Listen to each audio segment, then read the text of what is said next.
Ofer, thank you for your kind words as always. What a dear man and a dear friend, and it was a pleasure to have the opportunity to be with you when I first went to Israel, which was my second visit to Israel, but my first visit as governor.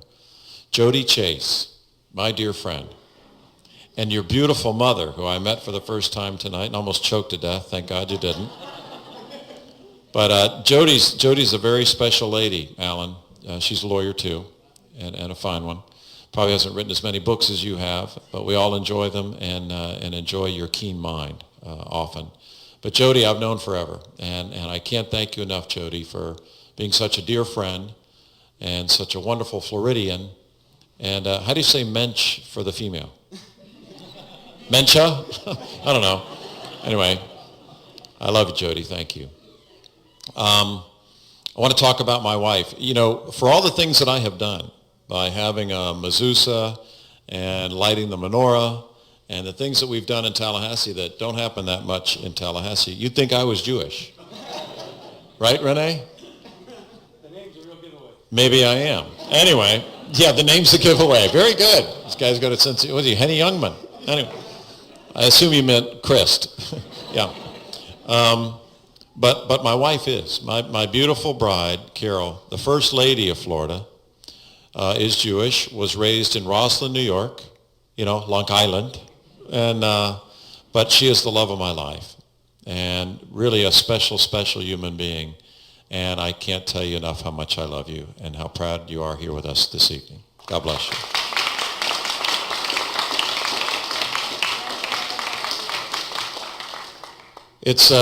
It's a privilege to be here and an honor. Thank you for the wonderful award, Rabbi Yorkman. Rabbi Yorkman and Honey are very, very, very special people. He's right. You don't know when you see a Jew in Tallahassee. Right, Jody? It's just you and me and Carol and the rabbi and his wife. But the energy that he has brought to North Florida, you would think we were in Bal Harbour. It's phenomenal. Or Miami Beach. I mean, it's just, he's such a powerful force and such a committed man and has such a wonderful heart. Rabbi Yorkman truly is a mensch in the highest order of the word. And what he's done in North Florida and what he has done for Carol and me, we will, and your beautiful wife, we will never be able to thank you enough. Please give him a round of applause. He's a wonderful man. It is a special thing to me. I remember when Rabbi Yorkman came to me and he said, I would like you to put a mezuzah in your door. And I said, a what? He said, a mezuzah. And I said, well, that sounds interesting. I'm not sure I know what that is. And he said, well, Representative Adam Hasner has given you one, recently came back from Jerusalem and brought one. And I said, well, what does it mean? Why would I do this? And he said, well, number one, to show respect. I said, well, of course, And he said, number two, it's good for you too. And I said, well, how is that? And he says, well, you put it on the door, when you come into your office every day. And what you're supposed to do, Governor, is when you come in the door, you take your two fingers and touch it and then kiss them. And it will bring you goodwill and good luck all day long. I do it every day, and maybe it's starting to work, I hope. No, we're very blessed in Florida. We really are. And these are tough times. It was spoken of earlier. These are challenging times in our country and around the world. But when the times get tough and the going gets tough, then the tough get going. And that's what the Jewish people have always known.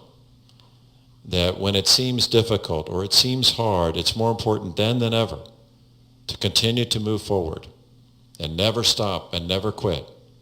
I'm a big admirer of Winston Churchill, a man who understood that concept very, very much against Hitler. In the darkest days of World War II, and it looked like Great Britain was going to be taken over. And it wasn't happy times, and it was difficult. But the leadership of Winston Churchill was to never give up. I was my senior class president in high school, and I remember giving a speech at our graduation, and I quoted Churchill. And he said the following words. He said, when you are up against the seemingly overwhelming might of your enemy, it is then most of all that you must never give up. Never, never, never, never, never, never, never give in. That's when you have to stand strongest. The Jewish people understand that and always have. So do the American people. And so do the people of Florida. We never give up. You know, a few years ago, Renee, we got hit by 8 hurricanes in a row? Well, we said enough of that. So your governor went to Jerusalem and appealed to a higher power, much higher than an insurance company. But what the rabbi told you is a true story. Literally, when I went there, I went to the Wailing Wall.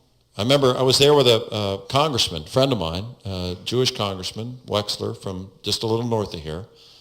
And he said to me, you know, Charlie, there's a tradition here in Jerusalem.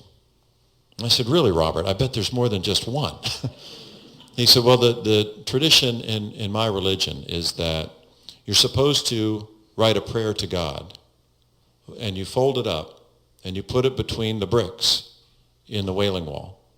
And it's the holiest of the holies, the greatest opportunity for your words to be heard by our Creator. And so I said, well, that sounds pretty cool. I'd like to be able to do that. So the night before, I'm in my hotel room. I'm sitting there thinking, what should I pray to God about? I'm the new governor of Florida, the number one employee of the state. People are the boss. And I thought, well, we've had an awful lot of hurricanes, and that's been very hard on our people.